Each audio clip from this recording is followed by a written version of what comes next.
허락하신 하나님의 말씀은 사도행전 12장 20절로 25절까지의 말씀입니다. 헤롯이 두로와 시돈 사람들을 대단히 노여워하니 그들의 지방이 왕국에서 나는 양식을 먹는 까닭에 한마음으로 그에게 나아와 왕의 침소 맡은 신하 블라스도를 설득하여 화목하기를 청한지라. 헤롯이 나를 택하여 왕복을 입고 단상에 앉아 백성에게 연설하니 백성들이 크게 부르되 이것은 신의 소리요 사람의 소리가 아니라 하거늘 헤롯이 영광을 하나님께로 돌리지 아니하므로 주의 사자가 곧 친히 벌레에게 먹혀 죽으니라. 하나님의 말씀은 흥왕하여 더하더라. 바나바와 사울이 부조하는 일을 마치고 마가라 하는 요한을 데리고 예루살렘에서 돌아오니라. 베드로가 초록한 눈 아리새면서 탈출한 현장이 그대로 드러나게 됩니다. 궁궐내가 발칵 뒤집힙니다. 사교대로 4명씩 16명의 병사가 죄수와 함께 쇠고랑을 차고 전후 사방에서 감시를 했는데 죄수가 사라져버린 것입니다. 당시 로마의 군사규율에 따르면 군인이 죄수를 감시하다가 죄수에게 유고가 생기거나 탈출했을 때 그 죄수를 감시하던 병사가 형벌을 대신 받는 법이 있었습니다. 사실 베드로의 추록은 처음 생긴 일이 아닙니다. 이번이 3번째입니다. 하지만 헤롯은 영적으로 우둔한 나머지 이 모든 일들을 하나님의 역사가 아닌 사람이 꾸민 일로만 이해했습니다. 그래서 사람에게서 원인을 찾아 보복 차원에서 처단하게 된 것입니다. 영적으로 눈이 열리지 않는 사람들이 세상을 바라보는 전형적인 태도입니다. 하나님의 섭리와 역사를 보지 못하는 것입니다. 세상 사람들의 닫힌 눈으로 보는 인생관과 영적으로 열린 눈으로 보는 인생 간의 차이는 분명합니다. 성경에는 헤롯이 공식적으로 4명 등장합니다. 이 4명은 다 같은 혈통인데 그들의 왕조 이름으로 기록되어 있기 때문에 모두 같은 헤롯이라고 표기하고 있습니다. 특별히 오늘 본문에 등장하는 헤롯 왕은 아기 예수께서 찬생하실 당시에 유대를 통치했던 헤롯 대왕의 손자인 헤롯 아그리파 1세입니다. 헤롯 왕은 친유대교적 정책을 펴면서 유대인들의 환심을 사기 위해 노력했던 인물로 알려져 있습니다. 헤롯 왕조는 그저 혈통을 넘어선 영적인 의미를 담고 있는데 그 영적인 비밀을 풀 수 있는 열쇠가 오늘 본문에 담겨 있는데 그것은 에서의 후손이라는 말에서 찾아볼 수 있습니다. 에서는 야곱의 쌍둥이였습니다. 외모로만 본다면 거의 차이가 없었지만 삶의 태도는 달랐습니다. 에서는 외향적인 사람이었습니다. 그는 집에 머물러 있기보다는 밖으로 돌아다니는 것을 더 좋아했습니다. 운동을 좋아했고 사냥꾼의 삶을 살았기에 집에 붙어 있지 않았습니다. 그에 반해 야곱은 내성적이었으며 여성적 기질이 있었던 것 같습니다. 그는 밖을 돌아다니기보다는 집안일을 하는 것을 더 선호했습니다. 이처럼 쌍둥이 형제는 기질과 성향이 정반대였습니다. 이러한 성향이 가장 극명하게 대비된 사건이 우리가 잘 알고 있는 팥죽의 장자권을 판 것입니다. 어느 날 에서가 들판과 산에서 사냥을 하다가 허기져서 집으로 돌아왔습니다. 이때 야곱이 꾀를 내어 음식을 주지 않고 장자권과 음식의 교환을 요구하고 장자권을 대수롭지 않게 여겼던 에서는 그것을 수락해버립니다. 그렇게 거래가 실질적으로 이루어져 버린 것입니다. 성경의 저자가 이 사건을 놓치지 않고 기록한 본문이 창세기 25장 34절의 말씀입니다. 그래서 그 본문에서는 에서가 영혼을 가볍게 여겼다고 기록하고 있습니다. 이 본문의 말씀이 헤롯 왕조의 속성을 풀 수 있는 비밀의 열쇠가 됩니다. 야곱이 치사한 방법을 쓰기는 했어도 그는 하나 제대로 된 것이 있었습니다. 그것은 소중한 것이 무엇인지를 알았고 그것을 얻기 위하여 애썼다는 것입니다. 야곱은 정말 중요한 것이 무엇인지를 알았고 영원할 수 있는 것이 무엇인지를 알았던 사람이었습니다. 하지만 에서는 반대로 영적인 문제를 가볍게 여겼습니다. 그래서 영혼을 팔았다고 기록하고 있는 것입니다. 여기에 어떤 차이가 있습니까? 이로 말미암아 유대의 왕이요 인류의 구원자이신 메시아 예수 그리스도께서 야곱의 족속을 통해 나오시게 됩니다. 분명 에서는 하나님의 약속과 하나님의 은혜를 이어갈 혈통의 장손으로 태어났지만 그 권리를 가볍게 여겼기 때문에 잃어버리고 만 것입니다. 그래서 계속하여서 약속과 축복과 상관없는 그늘진 인생을 살 수밖에 없게 됩니다. 이것은 윤리나 도덕적인 차원에서의 접근할 문제가 아닙니다. 영적인 차원에서 접근해야 합니다. 물론 야곱은 부족하고 허물이 많은 존재입니다. 어떻게 보면 그는 사기를 쳤고 자기의 이기적인 행동으로 형의 것을 빼앗았습니다. 하지만 그는 생명이 무엇인지를 온전히 알았고 생명과 영혼 또 장자권의 귀함을 알았기 때문에 그것을 붙잡은 사람입니다.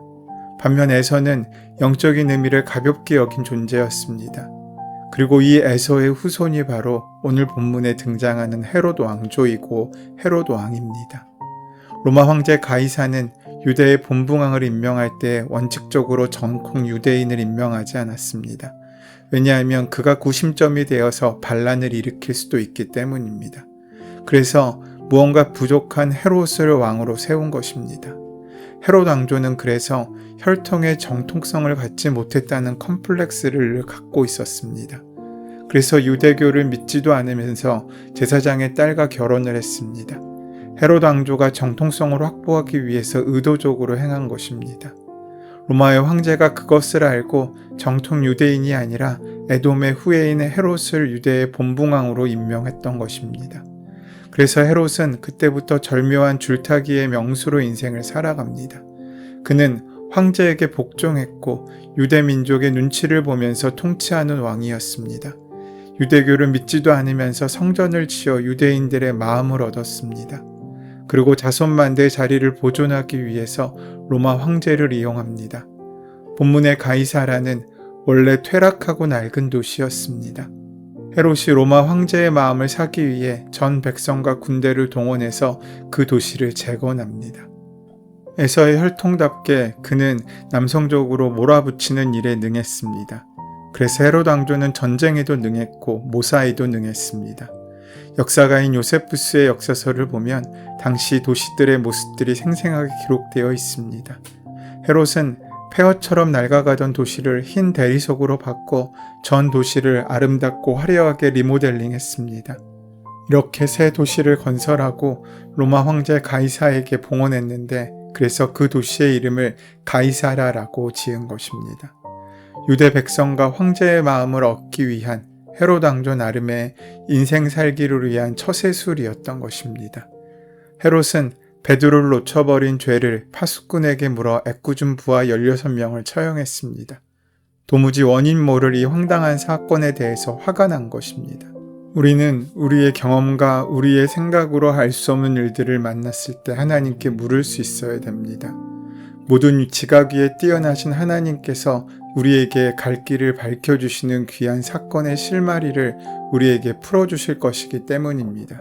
하지만 헤롯은 3번이나 같은 일을 겪고서도 하나님을 찾지 않고 자신의 혈기대로 그 모든 사건을 처리해버리고 만 것입니다. 그리고 그는 가이사라를 향해 떠납니다. 이때는 로마 황제의 생일이 있던 기간이었다고 합니다. 그 기념행사가 황제의 도시로 명명된 가이사라에서 진행되었고 헤롯은 그 축제에 참석하기 위해 가이사라로 간 것으로 보입니다. 그런데 헤롯은 자기가 관할하던 지역 중 두로와 시돈 사람들로 인해 크게 분노했다고 오늘 본문은 말하고 있습니다.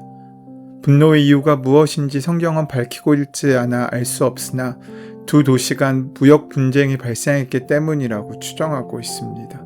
두로와 시돈은 지중해 연안 도시들입니다. 지리적으로 동쪽에는 수리아, 남쪽에는 갈멜산이 있었습니다. 이 두 도시는 항구 도시답게 상업과 무역이 발달하였습니다. 열왕기상 말씀의 기록을 보면 두로와 시돈은 없는 생산물이 없을 정도로 다양한 물품이 생산되었습니다.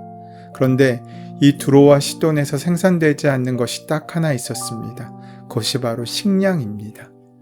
헤롯이 식량의 공급권을 쥐고 있기 때문에 두로와 시돈을 조종할 수 있었습니다.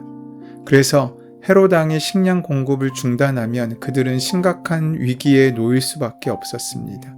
그런데 왕이 노여했다는 것은 그들에겐 식량 공급에 차질을 가져올 수 있을 만한 큰 위기의 순간이었습니다. 그래서 로마 시민으로서 로마에서 파견된 블라스도라는 관리에게 중재를 요청함으로써 왕의 환심을 사려고 했습니다.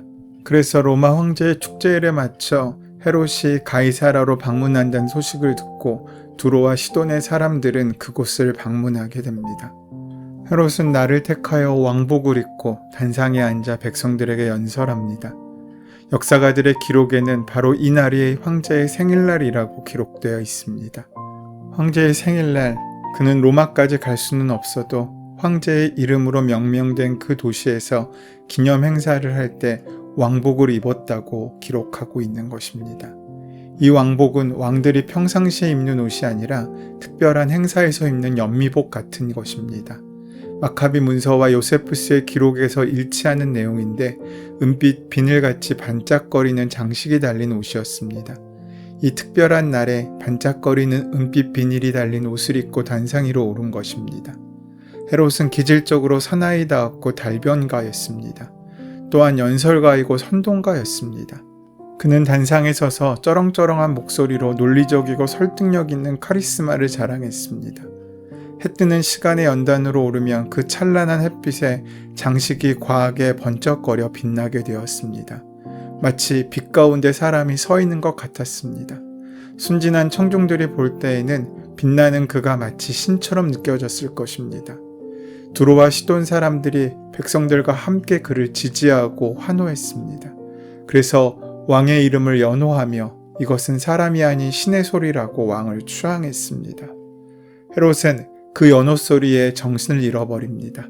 그러고는 혹 내가 진짜 신일지도 모르겠다라고 착각하게 됩니다. 그러다 헤롯은 백성의 칭송을 듣고도 겸손히 하나님께 영광을 돌리지 않아 결국 죽게 됩니다. 칭찬과 환호가 쏟아질 때 그때가 넘어지고 추락할 수 있는 가장 위험한 순간임을 우리는 기억해야 합니다. 누가 그런 소리를 하면 우리는 그때 정신 차려야 합니다. 오늘 본문은 헤롯이 영광을 하나님께 돌리지 아니하므로 주의 사자가 곧 친히 벌레에게 먹혀 죽으니라 라고 말씀합니다. 헤롯의 죽음은 자신을 신이라고 칭송하는 사람들에게 하나님께 영광을 돌리지 않은 교만함 때문이었고 또한 그동안 교회를 박해한 죄악 때문이었습니다. 세상의 모든 권력은 크건 작건 하나님의 권세 아래 있음을 잊지 말아야 합니다. 기록에 의하면 헤롯은 복통이 시작된 지 닷새 만에 죽었다고 합니다. 하지만 이런 헤롯의 죽음에도 상관없이 하나님의 말씀의 역사는 계속됩니다. 본문 24절은 하나님의 말씀은 흥왕하여 더하더라라고 기록하고 있습니다. 헤롯이 유대인들의 환심을 사기 위하여 교회를 박해하였지만 교회는 하나님의 말씀을 기초로 흔들리지 않았고 하나님의 말씀은 흥왕하여 갔습니다. 여기서 흥왕하다라는 원어적 의미는 식물과 같은 생명체가 거침없이 자라나다라는 의미입니다. 더하다는 증가하다 혹은 증폭되다라는 뜻을 갖고 있습니다. 그러니까 하나님의 말씀은 어떠한 박해 속에서도 위축되지 않고 성장한다는 것입니다.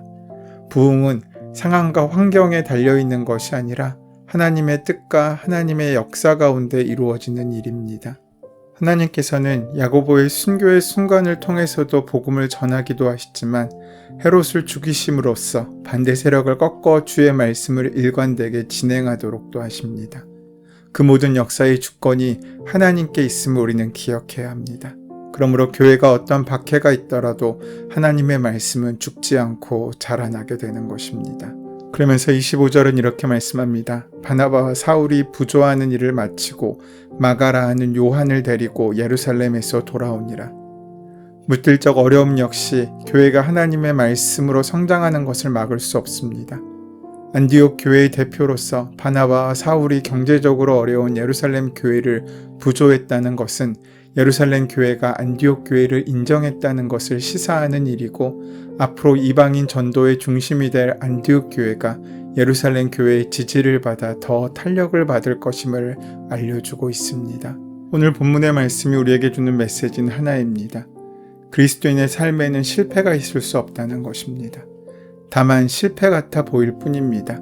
실패 같아 보이는 고난과 환난과 아픔과 질병, 시련이 있을 수 있습니다. 반대로 축복으로 보이는 재물과 은혜와 놀라운 행운, 이 양자의 경계선은 적어도 그리스도인에겐 의미가 없습니다.